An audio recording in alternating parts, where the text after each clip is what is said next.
नमस्कार, सुबह की खबरों में स्वागत है आपका। दिल्ली में यूएनएचसीआर दफ्तर के बाहर रात में भी डटे अफगान शरणार्थी। काबुल से 11,000 लोगों को सुरक्षित निकालने के बाद क्या बोले जो बाइडन। अंदराव में तालिबान और विद्रोही गुट में भीषण लड़ाई, 50 तालिबानी ढेर। कोरोना की तीसरी लहर की आशंका, पीएम मोदी ने बुलाई बैठक। केबीसी 13 की धमाकेदार शुरुआत, पहले कंटेस्टेंट ज्ञानराज 12 लाख रुपए जीतने से चुके। अफगानिस्तान में गहराते संकट के बीच भारत में बड़ी संख्या में अफगान शरणार्थी 23 अगस्त से दिल्ली के यूएनएचसीआर दफ्तर के सामने जोरदार प्रदर्शन कर रहे हैं। इन लोगों की मांग संयुक्त राष्ट्र एजेंसी से दूसरे देशों में रहने के लिए इमिग्रेशन लेटर जारी करने की है। इसके साथ ही रेफ्यूजी कार्ड की भी मांग कर रहे हैं। सोमवार सुबह शुरू हुआ विरोध प्रदर्शन रात तक जारी रहा और कई लोग बिस्तर तक लेकर आ गए। दिल्ली और पड़ोसी शहरों से आए इन सैकड़ों प्रदर्शनकारियों में पुरुष और महिलाएं दोनों ही शामिल हैं। अफगान शरणार्थी लोगों ने हमें भविष्य चाहिए, हमें न्याय चाहिए जैसे नारे लगाए। कई लोगों ने UN Geneva help Afghan refugee और इश्यू रेसिडेंट वीजा जैसे मैसेज वाले बैनर भी पकड़ रखे थे। विरोध प्रदर्शन अफगान सॉलिडेरिटी कमेटी द्वारा आयोजित किया गया था। प्रदर्शन का नेतृत्व करने वाले लोगों ने बताया कि यह कम से कम 2-3 दिनों तक जारी रहेगा। प्रदर्शनकारी लाजपत नगर, दिल्ली के लिटिल काबुल, भोगल, नोएडा, ग्रेटर नोएडा, फरीदाबाद सहित अन्य जगहों से आए हैं। कमेटी के प्रमुख के मुताबिक भारत में लगभग 21,000 अफगान शरणार्थी हैं। इनमें से केवल 7,000 के पास वैध दस्तावेज है। अफगानिस्तान पर तालिबान के कब्जे के बाद से वहां से लोगों के निकलने का सिलसिला जारी है। अमेरिका ने काबुल से करीब 11,000 लोगों को सुरक्षित निकाला है। वहीं 14 अगस्त से जारी रेस्क्यू ऑपरेशन में अमेरिका ने अब तक 48,000 से ज्यादा लोगों का रेस्क्यू किया। तो वहीं विवादों के बीच अमेरिकी राष्ट्रपति जो बाइडन ने बड़ा ऐलान किया है।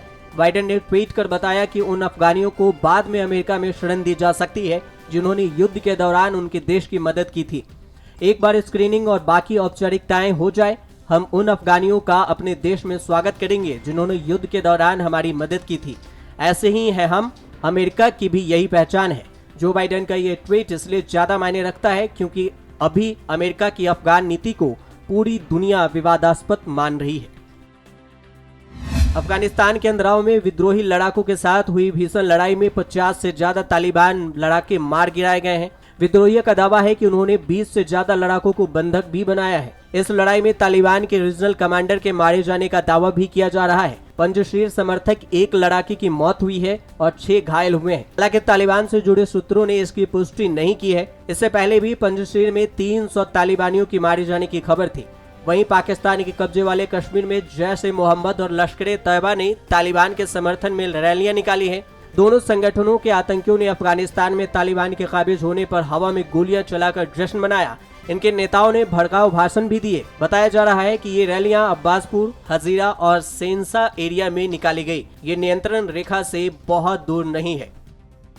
कोरोना वायरस की तीसरी लहर की आशंका के बीच प्रधानमंत्री नरेंद्र मोदी ने मंगलवार दोपहर 3:30 बजे अहम मीटिंग बुलाई है। इस मीटिंग में कोरोना की मौजूद स्थिति पर चर्चा होगी। साथ ही महामारी से निपटने के लिए अब तक उठाए गए कदमों का रिव्यू भी होगा। जानकारी के मुताबिक बैठक में स्वास्थ्य मंत्रालय, कैबिनेट सचिव और नीति आयोग भी शामिल होगा। इस दौरान कोरोना की संभावित तीसरी लहर से निपटने के लिए नई पहलों पर भी चर्चा की जाएगी।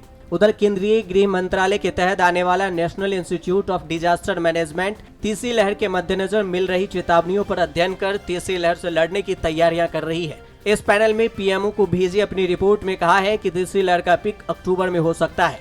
लेकिन कोरोना महामारी के गणितीय मॉडलिंग में शामिल आईआईटी कानपुर के वैज्ञानिक मनिंद्र अग्रवाल ने कहा है कि अगर डेल्टा से अधिक संक्रामक वायरस उभरता है और सितंबर के आखिरी तक पूरी तरह से एक्टिव हो जाता है तो तीसरी लहर नवंबर में अपने पीक पर होगी। हालांकि उन्होंने यह भी कहा कि लहर दूसरी लहर जितनी खतरनाक नहीं होगी, लेकिन पहली लहर के समान ही होगी। टीवी शो कौन बनेगा करोड़पति के 13वें सीजन का प्रसारण सोमवार यानी 23 अगस्त से शुरू हो गया है। सोनी टीवी पर सोमवार रात 9 बजे इसका प्रीमियर हुआ। इस पॉपुलर शो को सुपरस्टार अमिताभ बच्चन होस्ट करते रहे हैं। शो को लेकर दर्शकों का क्रेज पहले जैसा ही बना हुआ है। केबीसी में हिस्सा लेकर कई कंटेस्टेंट करोड़ों और कुछ लाख रुपए जीत चुके हैं। झारखंड के ज्ञानराज इस शो के पहले कंटेस्टेंट हैं। ज्ञानराज के खेल की बात करें तो 11वें सवाल तक आते आते अपनी सभी लाइफलाइन इस्तेमाल कर चुके थे। हालांकि वे तुक्के से 6,40,000 रुपए जीतने में कामयाब रहे, पर वे 12वें सवाल का सही जवाब नहीं दे पाए और उन्हें 3,20,000 रुपए की रकम के साथ घर वापस लौटना पड़ा।